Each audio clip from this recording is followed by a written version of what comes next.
All right, the next film we're going to talk about is called The Other Lamb, written by C.S. McMullen and directed by prominent Polish director Małgorzata Zumaska. I practiced that one. Right on. The Other Lamb is the most recent film to dispel a woman's mental, sexual, and physical servitude inside of a cult. The last one that I can think of being Mary Harron's Charles Manson picture, Charlie Says, that starred Matt Smith. Last year, it was told through the perspective of three of the Manson women who were arrested.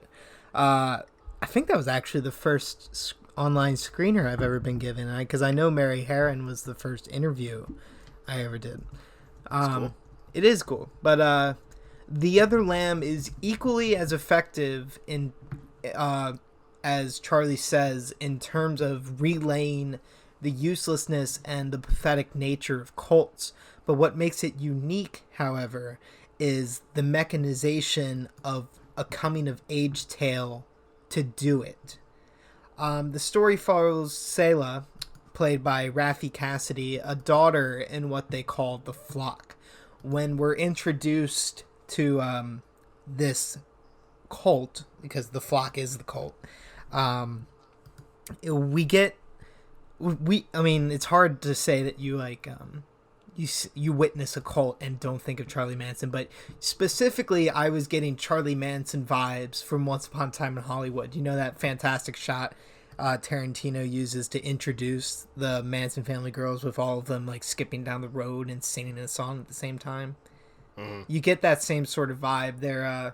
They're singing a hymn together. They're, swinging around, and but they're also doing like some hard labor too. Like while they're singing, one person is butchering a dead animal for like resources like meat and fur and that sort of thing. They're all living in the woods.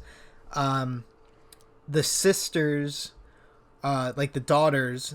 So they're sisters / daughters. They're dressed in blue, and then there are mothers / wives dressed in red pinkish robes. Those are their uniforms all the time, and this collective follows one figure who they refer to as the shepherd. Very instantly, there's a very it's pretty on the nose, calling the women a flock and having them revolve around a shepherd. The imagery, it's not subtle.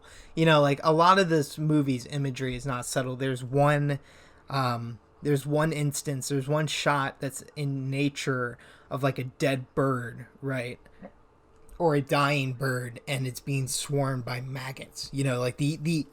The imagery is very vocal and very prominent, right?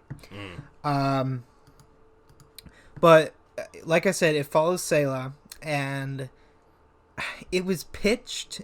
The log line is that the movie is about her recognizing the patheticness or the ridiculousness of the flock, of the shepherd, and doing something about it, right? But in reality, that's only like the last 15 minutes of the movie, and I was really disappointed about that. What I found is that The Other Lamb was really a great deal of establishing, more so than it was about establishing more so than it was about doing. And like I said, that was disappointing.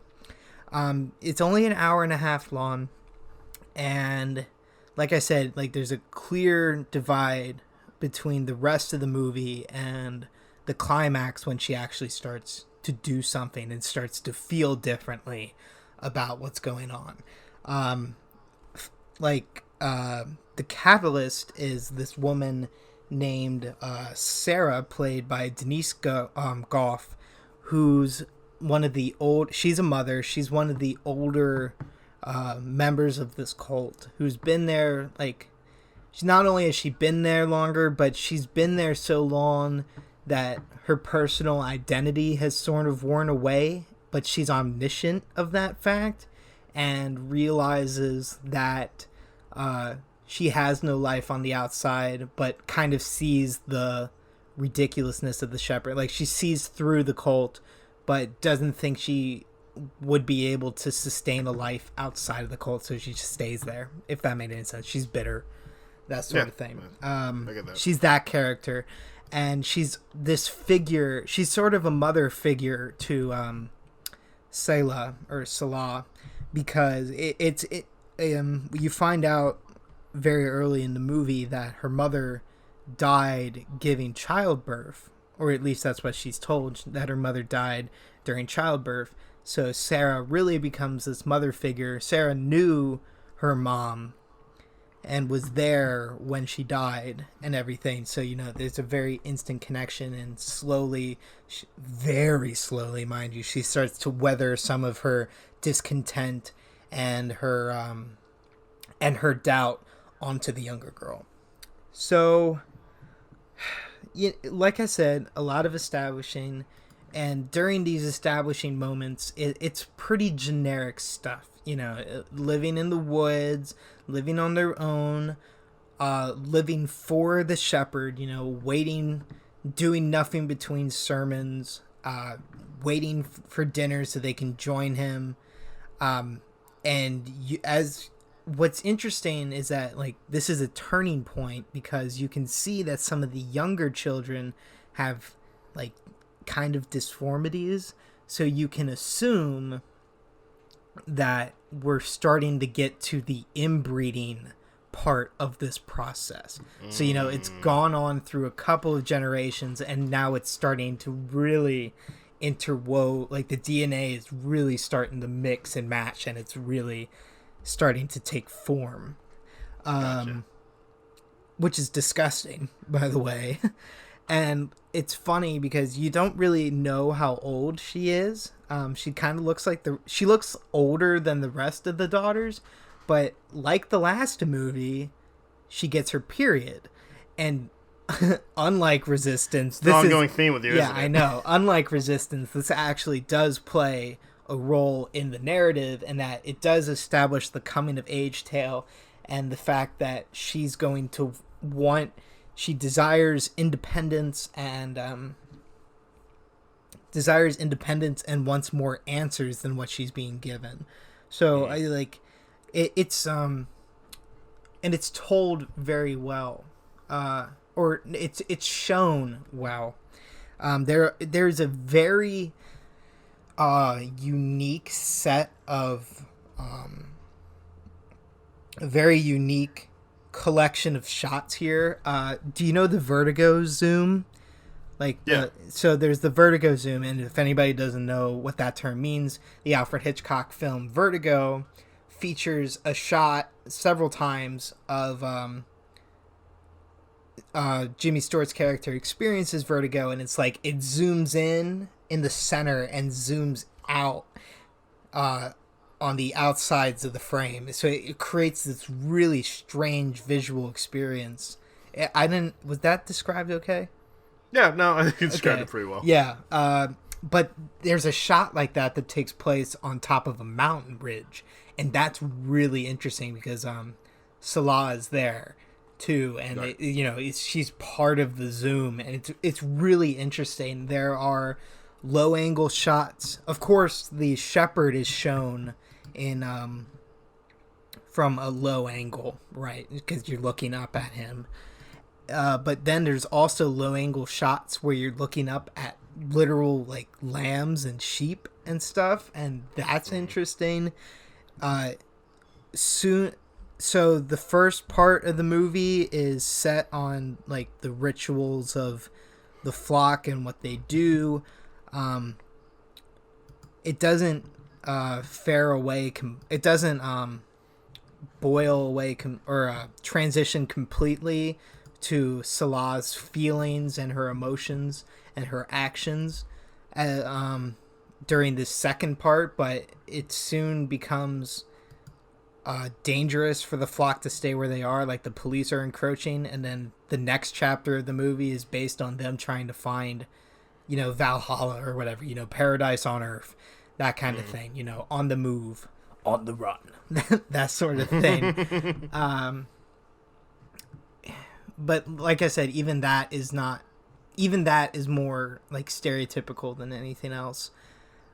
Let's see, what did I like? Like I said, I liked the visual components of the movie and the ways that it decided to tell it. Very heavy on the imagery, very heavy on the visual metaphors. What I didn't like, however, was how much establishing there was of the cult, like how much of the foundation it lays, and it's stuff that we've already kind of seen before, and the result is that like there's a life that's hatched by the end of the movie. There's liberation, and the result of that liberation sort of hints at a movie that like that's the movie. That should be the movie, but it's sort of shown as a climax ender. So it ends on a sour note in that you want to know more. But, there is a lot of interesting stuff going on here. It's beautiful to look at. Like I said, like there were mountain regions involved, but their original location is set in the heart of woods. And we've talked in the past about how much we love settings in wooded areas. So really is pretty to look at. And they also have these spiderweb strings hanging on the ceilings and hanging in between the trees. Like, it's cool. Like, there's a lot going on here that I really did like. The performances are stellar. But I also don't know if that's so much an attribution to the actors as it is the script. It's a good combination there, and I've talked a lot about the script, so I'll move on from there. I'll move on because we already talked about the script and everything. I'm gonna give this 3.5 out of 5 stars. I enjoyed a great bit of this movie, and it cults are fascinating to me. So yeah, this is right down my alley. 3.5 out of 5.